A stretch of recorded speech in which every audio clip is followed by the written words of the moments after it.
But that was actually very liberating for us as a family because it gave me permission. It gave my wife and I both permission to say, we're not doing this, we're not doing this, we're not doing this, this, or this.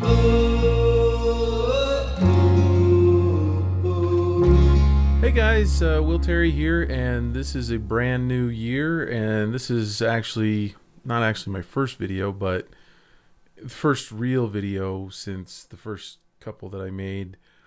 The one was a channel video. If you haven't seen that, I made a video to welcome people to my channel, and it was a short little one. I'm not really counting that one, but I thought what I would do to start out this new year is actually answer a question from someone who's been talking to me online, and we're friends online and stuff, and somebody who is an illustrator who wants to go full time. And the thing is, I thought that this video or this response, the response that I'm going to give, is actually something that could help a lot of people. So that's why I wanted to answer this one also, because this person seems like a really genuine, super nice person, and it was just a really heartfelt letter. So I'm going to read the letter, and then I'm going to do my best to answer it as with my own thoughts, and we'll see where we're going. This is one of those talking videos where you draw and I talk, and you can pretend that I'm in your studio with you. That's what I like to do. There's a lot of podcasts that I watch, and I feel like I know the podcaster when really they have no idea who I am. Anyway, so I'm not going to use this person's name, but I'm going to call him Ron, because I don't know if he really wants all of this out there. So, hi, Ron.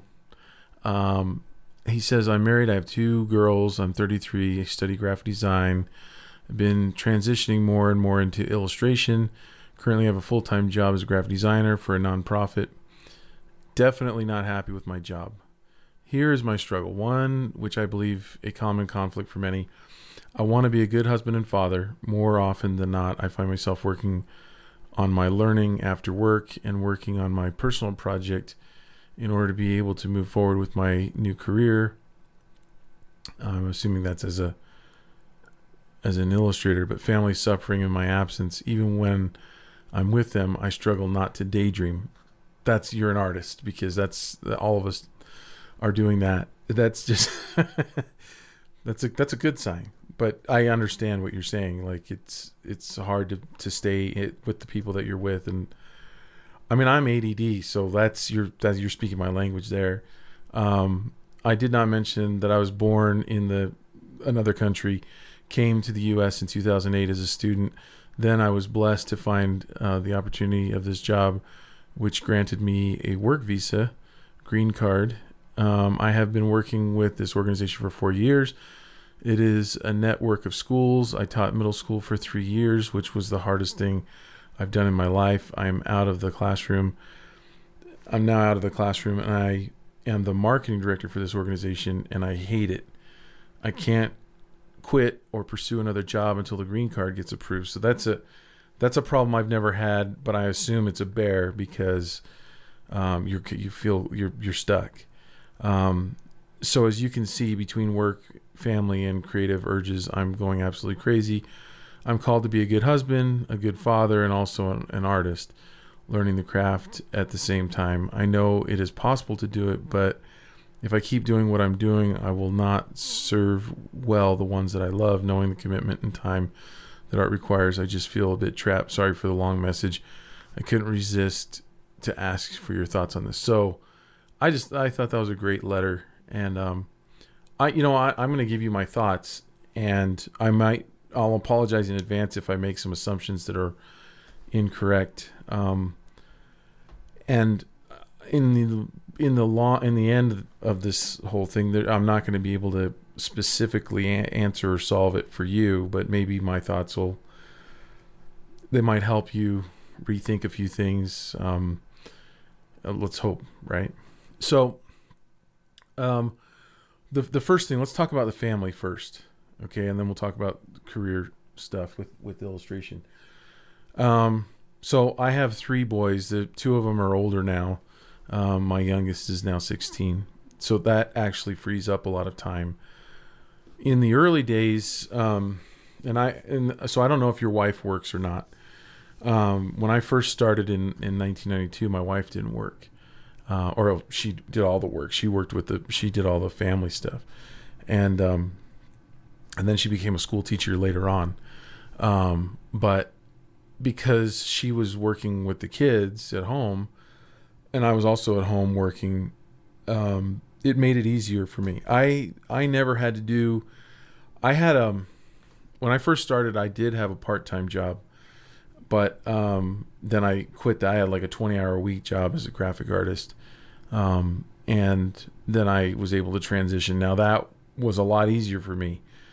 So right off the bat, I really can't speak to your situation exactly because I've never been in your situation. I've never had a full-time job trying to transition into freelance illustration. So, for what it's worth, I don't really have that experience. But just a few things that I think of. And I don't know if this is you or your family or, if I'm speaking to someone else and their family. But after having raised 3 boys, one of the things that I've come to realize is that we often put things, especially here, I think in the U.S., and I know this happens in other countries, but I think that and if this isn't you, I keep saying, keep having all these caveats, but sometimes people will put expectations on what it is, quote, to be a good father, to have a good family, when really, if examined statistically, if there was data collected, you would find that what you think is being a good father actually sometimes isn't. And so some examples of that would be, I know we've had a lot of friends and family members that are also raising families. And one thing that I've noticed that some people do is they put expectations on themselves, thinking that if they don't do these certain things, then they're not a good parent. For instance, I must attend all of my child's soccer games or football games or whatever. If I miss them, I'm a bad parent. I don't buy that. What I did with my kids, they were in sports. When we were in California, they played football. My kids were young, they played soccer. And I didn't attend all their games. I had projects that I was working on, and what I would do is, if they had an away game and my wife could take them, then she would take them. If they had a home game, then I would attend the home game. And sometimes I didn't attend all the home games.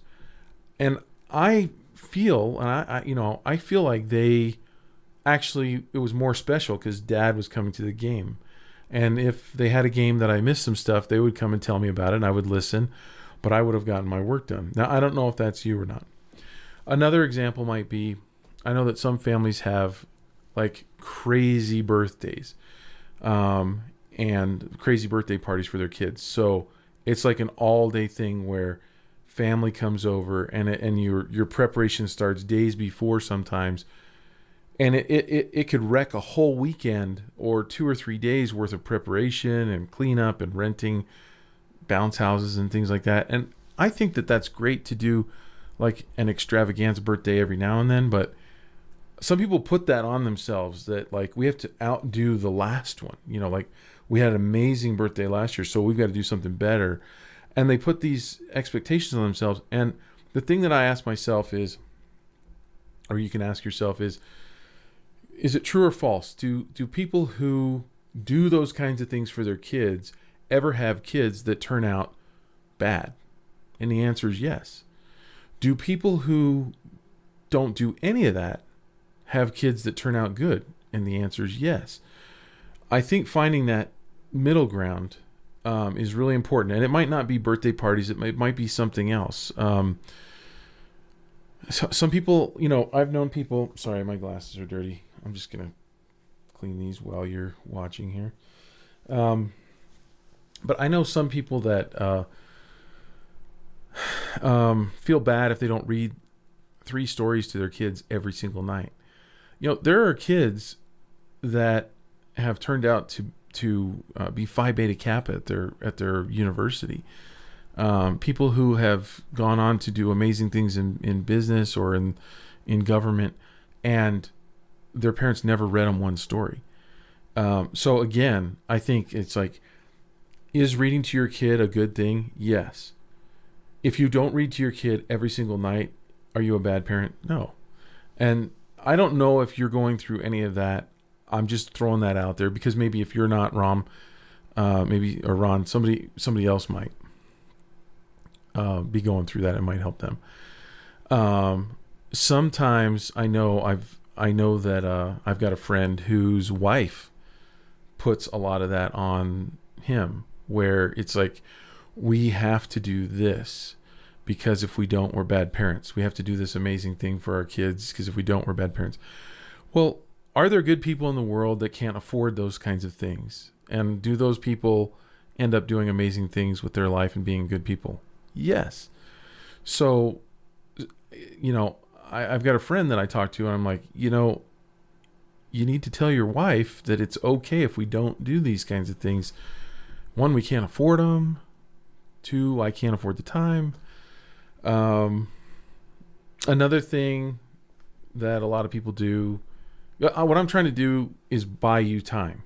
Is my thinking is saying, can you spend time with your kids? Can you be a good parent? And still have enough time to do your own thing. And I think you can. That's where I'm going with all this. Another thing is that, like, I'm a strong believer that you need to date your wife. That you need to take your wife out, or she needs to take you out, and you need to spend regular time together. Again, I have friends who was like, we go out every single week and we don't miss a week.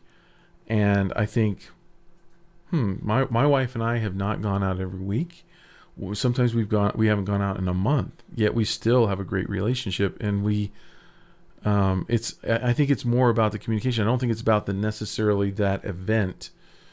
Now that's easy for me to say because I'm not your wife and I don't know what your relationship is, but I'm just speaking to the idea that sometimes we place expectations, but those expectations, if we're not actually doing all those things, it's not true. Like, some parents spend a lot of time with their kids watching videos where they're not really communicating or doing anything or having any meaningful interaction. And I think it's more about, are you a good parent? Like, I know parents that are very permissive and they never have disciplined their kids, and their kids have tons of problems because of it, because they've never spent that time. Now, for us in our family, we picked certain things and we eliminated certain things. We said there was just certain things we're not going to do. You're not going to be able to play every single sport. We don't have the money. There were times where we just didn't have the money. I did a video about a year ago about our financial meltdown back in 2008 and 9. So go back and look for that one. Maybe I'll link it below. But that was actually very liberating for us as a family, because it gave me permission. It gave my wife and I both permission to say, we're not doing this, we're not doing this, we're not doing this, or this. So deal with it. And guess what? Kids way back in the day, growing up, maybe 50 or 100 years ago, they didn't even have the internet. So we weren't bad parents for not buying them cell phones. And I mean, you know what I mean? So we basically just told our kids, look, Christmas is going to be lean. You're not going to get the stuff that you used to get in the past. We're not going to be able to pay to have you in all these different activities. We're not going to buy you a car. We're not going to pay for your insurance. We're not going to do all these other things. If you want those things, you're going to have to get a job. And I think that makes better kids, ironically. And I think that sometimes when people are affluent, they actually ruin their kids by just giving them everything because they feel obligated because their friends are getting stuff. So it's the keeping up with the Joneses thing. So if that's not you, Ron, then I apologize. If none of that's going on and that's not stealing your time, then that's then that's not going to be very helpful. One of the things that I learned to do, and my wife was helpful on this, is we talked about this a lot, was your kids will come to you at different times and they'll ask for your time. Dad, will you play a game with me? Will you play this board game? Will you take me swimming? Will you do something like this? And they'll only ask for so long, and then if the answer is always no, they'll eventually stop asking. So my goal was to say no 2 or 3 times and then say yes. And that one yes really would surprise them. It would make the time much more enjoyable. I would get more work done. They would get my time, and they would keep coming back and asking yes, or asking for whatever activity they wanted. And they knew that a lot of times they were going to get a no, but that they would get a yes. And so that was a goal of mine. And one of the things that we did on a regular basis was play board games. I think board games are amazing because you're not connected to the internet. Everyone's attention is kind of focused on the game, and you learn to interact with each other and talk to each other. And so that was one of the big things that we did. We also did, a lot of snowboarding and backpacking and outdoor things, and spending those amounts of time on big trips kind of, I think, afforded me more leeway with them when there were a lot of times where I didn't spend as much time, and where I was working on projects and stuff on my own, and I just would say, no, I can't go to this game. I can't go to this thing. We're not going to, the in-laws are going to have the birthday party up there. And, maybe I'll pop in, but I'm not going to be up there all day. We're going to take 2 cars, and I'm going to leave early, and I'm going to be there, but I'm going to leave, to get work done. And I think that worked out really well. Now you'd have to ask my kids whether they feel like I'm a good parent or not. But I feel like those are things that you can do, and I don't feel like you're going to ruin your kids. Let's see. So I guess that's the family side and buying time. I would also say for time management, because you are trying to find bits of time to work on your work, your projects, right?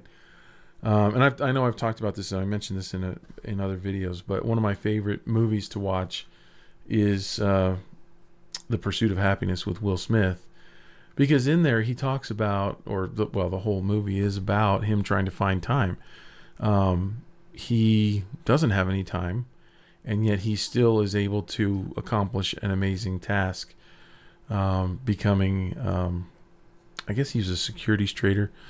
But, it was an impossible job that he tried to get at an impossible time in his life, and probably a more severe case than most of us have to deal with.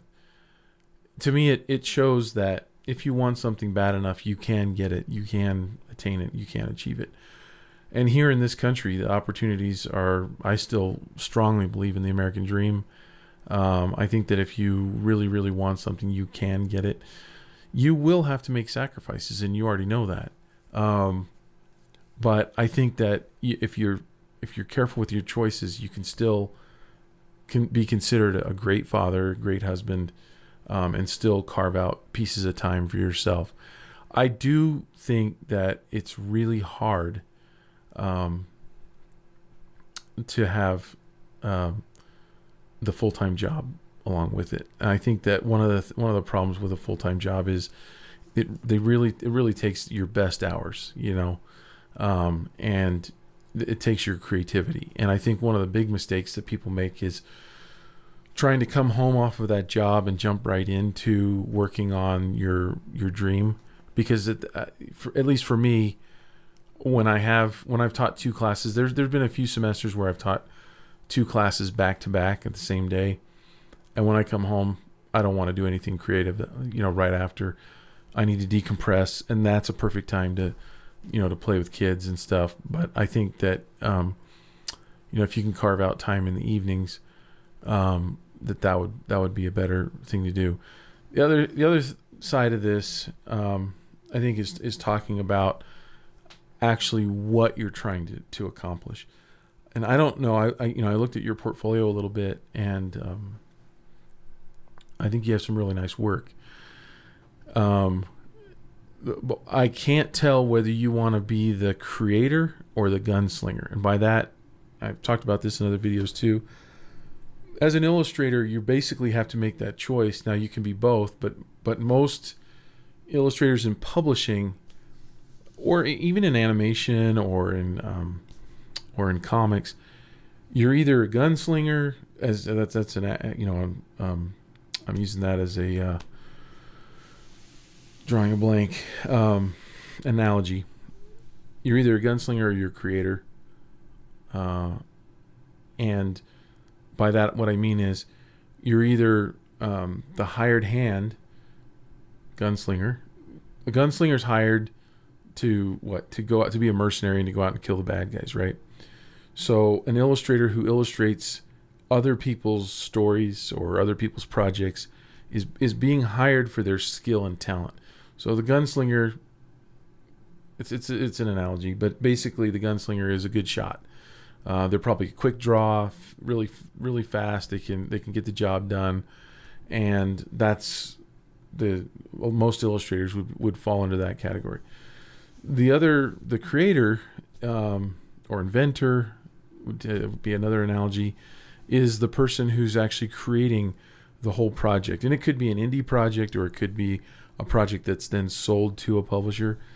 But it is a creation, both story and art combined. And that could be comics or it could be children's books or any number of other projects like your own personal kind of project. It could be a web comic or something like that.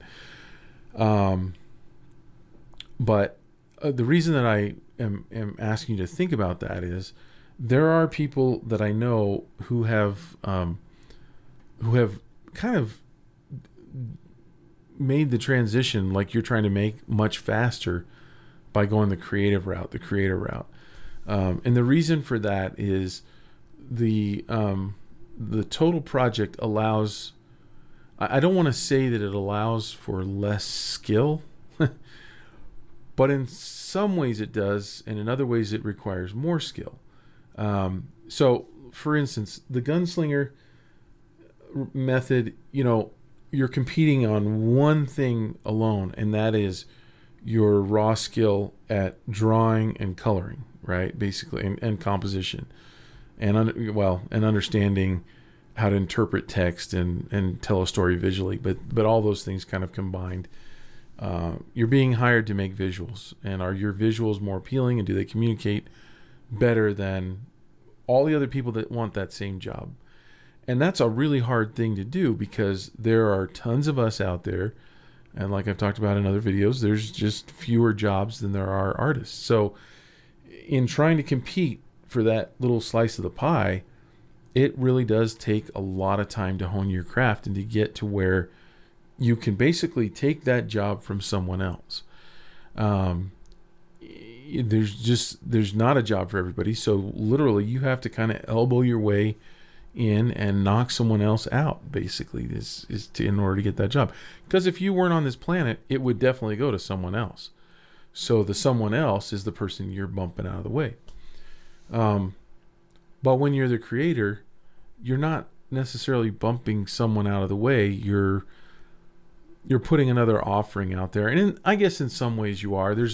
If you thought about it this way, that there's only if there's 7 billion people on this planet, and if there's 24 hours in a day, you could count up all the minutes that every person possibly has to pay attention to any one thing. So I guess you could say, by me making a fill in the blank book or comic or something, then for it to be successful, I do have to knock something else out of the way of those people who would have otherwise looked at something else. But I don't think that it's as much of a competition for some reason. I don't know. Maybe somebody else will disagree with that. But the thing is, there are people, and somebody that I really want you to look at is a friend of mine named Mark Pett, and he did a book called The Boy and the Airplane. And the reason that I want you to look at that is he was a cartoonist for newspapers for a long time. and he broke into the children's book world just by writing and illustrating his own book. And there are hundreds of examples of people who you could say shortcutted the line to being an illustrator because they wrote. Now, Mark was already an illustrator because he's really good. I mean, he really is really good at drawing. But if you look at this book, it's super simple. It's almost so simple that you have the tendency to want to think that it's obvious and that anyone could have thought of it. And there are a lot of books out there that might fall into that category, but they're deceptively well designed, and communicate extremely well. But I guess what I'm saying is, instead of having to edge out this huge line of illustrators trying to get a job illustrating someone else's book, you write the book and illustrate it, and then you start submitting it. So I don't know if you're interested in doing that, but that might be the answer, is that you work on your own projects and then work on the submission process. Now, you would probably have to really immerse yourself in the children's book world by going to SCBWI events. That's SCBWI. I will also link that. That's the largest organization for children's book authors and illustrators. It stands for Society of Children's Book Writers and Illustrators.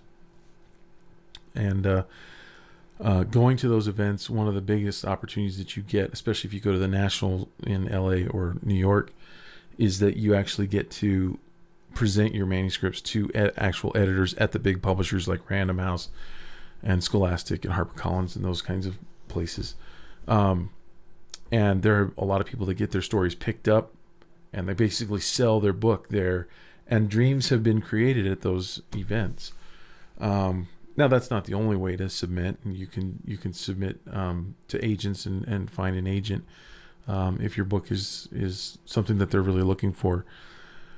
Now, the downside of going that direction is you could work for years and years and making these stories and never get one published and never really break into the children's book world.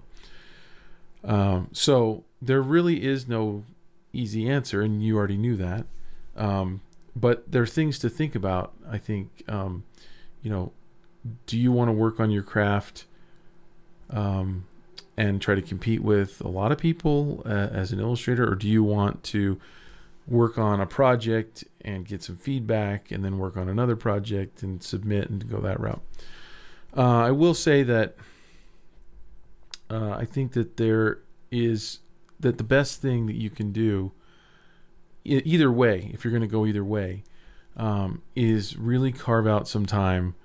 I think you need to work with your wife and set some actual schedule for yourself, time that's yours, so that you know when you have time and when you don't.